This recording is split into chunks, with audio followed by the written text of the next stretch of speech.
Om Namo Bhagavate Vasudevaya. Om Namo Bhagavate Vasudevaya. Om Namo Bhagavate Vasudevaya. Srimad Bhagavat Stuti by Srila Sanatana Goswami.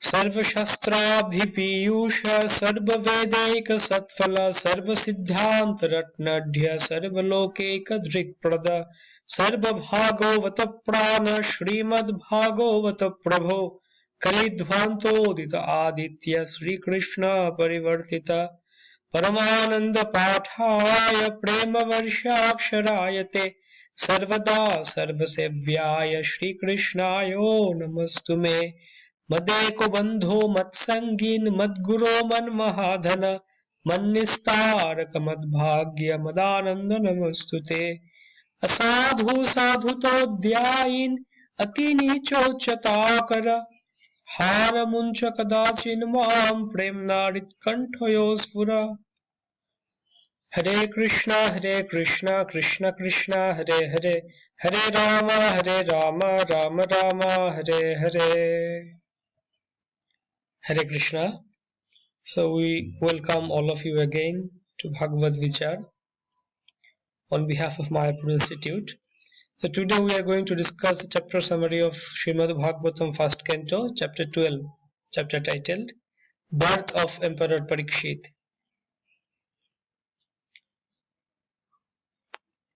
So in the first purport 1.12.1 purport, Srila Prabhupada says, the sages assembled in the forest of Naimisharanya inquired from Suta Goswami about the birth of Maharaj Parikshit, but in the course of the narration of other topics like the release of the Brahmastra by the son of Drona, his punishment by Arjuna, chapter 7, Queen Kuntidevi's prayers, chapter 8, the Pandavas' visit to the place where Vishwadeva was lying, his prayers, chapter 9, thereafter, the Lord's departure for Dwaraka, chapter 10, his arrival at Dwaraka and residing with the 16,000 queens, chapter 11. After narrating all these topics, so the sages were absorbed in hearing such descriptions, but now they wanted to return to the original topic, and thus the inquiry was made by Shaunaka Rishi. So the subject of the release of the Brahmastra weapon by Ashwatthama is renewed. In 1.12.1 Srila Prabhupada says that. So, birth of Emperor Parikshit. From text 1 to 3, Shaunaka Rishi inquires about Parikshit. We want to hear about birth, activities, death and destination of Parikshit, who was saved in the womb. So they said that we are interested to hear about Shri Parikshit Maharaj again. They renewed the question which they asked already previously to Shaunaka Rishi, to Suta Goswami. So in the purport, Srila Prabhupada describes that Parikshit Maharaj, he was a fortunate soul because he knew that he could get the death notice in advance that within 7 days he is going to die. But we are not that much fortunate, so we don't know when we are going to die. Also, Prabhupada explains that Parikshit Maharaj also knew that the curse given to him by that sage Shringi was not appropriate. It was not injustice. But still he didn't try to counteract that curse. Why? Because first reason, he knew that the age of Kali has already begun, and second, he didn't want to interfere in the course of time.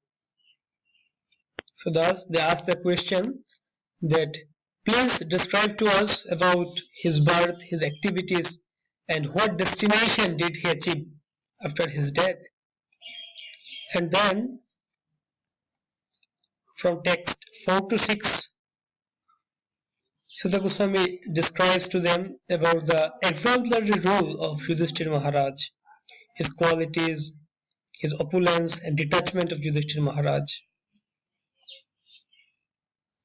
So here they interestingly describe about wonderful qualities of Yudhishthira Maharaj, how he was an ideal king, Also, he was an ideal devotee of Lord, and in his kingdom, in his rule, all the citizens, they were very much happy and satisfied in their spiritual life, in their material life also. And also, Srila Prabhupada describes about that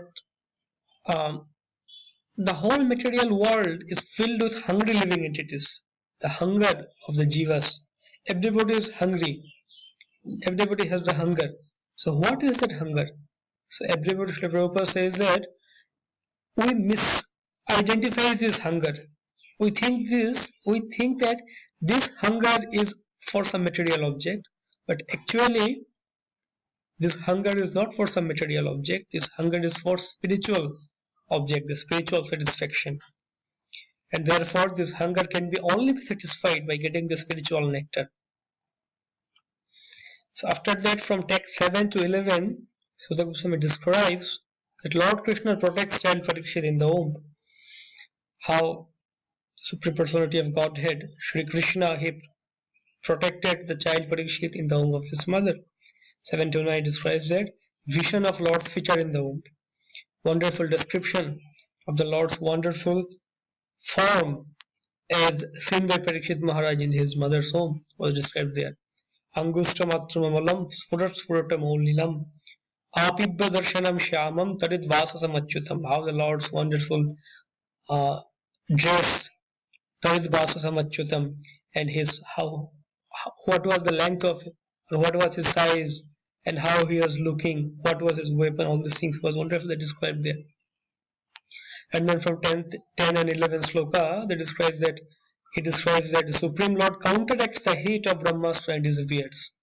How the Supreme Personality of Godhead, he entered in the womb of Uttara and he counteracted the Brahmastra as thrown by Ashvatthama, the son of Dronacharya.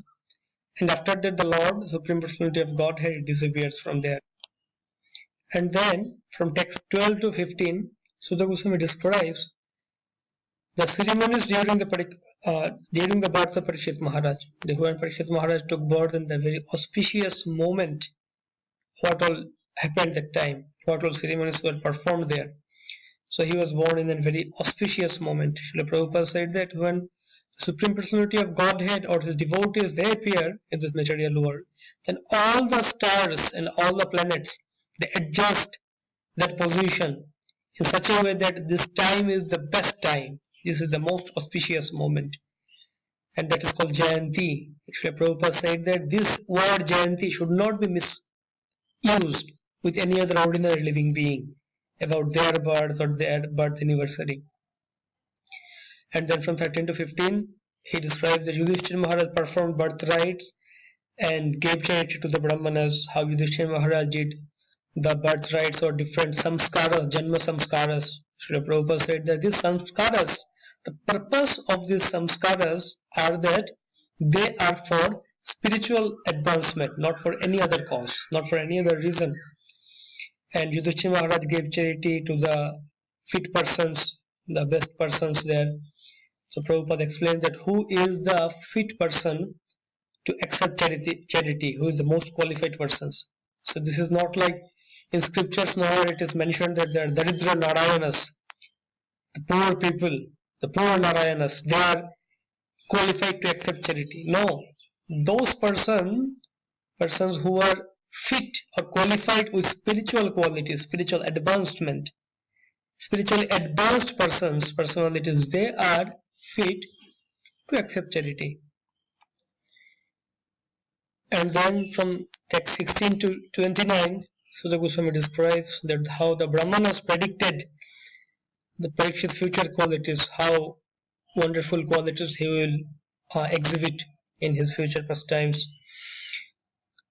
16-17 describes the child will be known as Vishnu Rata. As the Supreme Personality of Godhead himself, he protected this child, Vishnu. Therefore, he will be known as Vishnu Rata, or protected by the Supreme Personality of Godhead, Vishnu. And he would be very first-class devotee of Lord. And Yudhishthira Maharaj inquired about child's future qualities, that will he be able to exhibit all these wonderful qualities like the previous kings, Rajarshis. Then all these Jyotishis or the Brahmanas, they predict that how Parikshit Maharaj, he will be wonderful king and wonderful devotee and wonderful person, and how he will exhibit all this such wonderful qualities like previous personalities, like King Ikshaku, the son of Manu, he will be equal in maintaining all those who are born in Prajapalaka, like for following the Brahmanical principles, or especially in being true to his promise, he will be like Lord Ram. And as a munificent donor of charity and protector of the surrendered, he will be like King Shivi of the Ushinara country. And like as to expand the name and fame of his family, he will be like Bharat Maharaj, the son of Dushyanta. And amongst the great bowmen, he will be like his own grandfather Arjuna. And like all the irresistible, he will be like fire. And amongst all the unsurpassable, he will be like the ocean. And he will be like as strong as a lion, as worthy of shelter like Himalaya mountains. And he will be forbearing like the Mother Earth, tolerant like as his parents. In equanimity of mind, he will be like Lord Brahma or his grandfather Yudhishthira Maharaj. So in the purport, Srila Prabhupada said that the equanimity of mind, this is very important quality to achieve. And one Acharya Sridhar Swami says that this refers to Lord Brahma, but Vishnu Chakravarti Thakur says that this refers to Yudhishthira Maharaj. But Prabhupada reconciles that both are true. Both of them, they exhibited such a wonderful nature or quality of equanimity of mind. And as munificent, he will be like Lord Shiva, the resort of everyone. He will be like the Supreme Personality of Godhead, Narayan, the shelter of goddess of fortune. By following in his footsteps, he will follow Supreme Personality of Godhead, Lord Shri Krishna, and he will follow in his footsteps. In magnanimity, he will be like King Rantidev. In religion, he will be like Maharaj Yayati. In patience, he will be like Bali Maharaj. And as he will be as a staunch devotee of Lord Krishna like Prahlad Maharaj. And then he will take advantage of death notice, which you have just heard in the beginning of this chapter. And then he will submit to the hearing process, hearing from the great son of Vyasadeva, Shukdev Goswami, about Srimad Bhagavatam. And then in the last section of this chapter, from text 30 to 36, Sutta Goswami describes that Parikshit's growth and Yudhishthira Maharaj's performance of Yagga, Vashwamedha Yagga, or sacrifice. How Parikshit Maharaj, his name will be Parikshit. Why? Because of his constant search for the Lord while he was growing. So then while he was growing, he was, whoever person he was seeing, he was searching that, is this personality, Supreme Personality of Godhead, whom I saw in my mother's womb. That's why he will be doing pariksha. Therefore, his name will be Parikshit.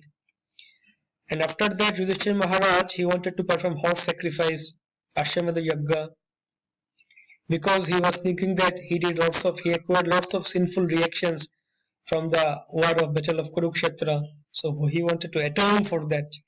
But he got some scarcity of wealth for performing such a huge Ashwamedha Yagga. Then Supreme Personality of Godhead Krishna, he directed him that there was a king named called King Marutta, and he had lots of wealth, lots of gold. He was benedicted with a golden mountain peak, and thus he was donating golds to all these great Brahmanas. But the Brahmanas were satisfied, so they didn't take this gold, so they left it there. So under Krishna's direction, all other Pandavas, they went there and brought all this gold from there, and Yudhishthira Maharaj performed the 3 horse sacrifices. The Prabhupada said that one important lesson to be learned from this character of Yudhishthira Maharaj is that similarly we also perform lots of sinful activities in our day-to-day activities, daily household activities and other things. So we also should perform our sacrifice to atone that. And what sacrifice we can perform? Srila Prabhupada explained that. But Kali Yuga, that is Sankirtan Yagga. So next, the Krishna also came there with the Yadavas, and he stayed there for few months. After that, Krishna returned to Dwarka. So thus ends our short chapter summary of this first canto, chapter 12, birth of Emperor Parikshit. Hare Krishna. So thank you for being with us. So we're getting more and more PDFs on Srimad Bhagavatam, and to get updates on this, please follow us in YouTube. Our YouTube channel named as Bhagavad Vichar. Follow us in Facebook. Our Facebook page is Bhagavad Vichar. Hare Krishna. Grantharaj Srimad Bhagavat Mahapuran ki jai.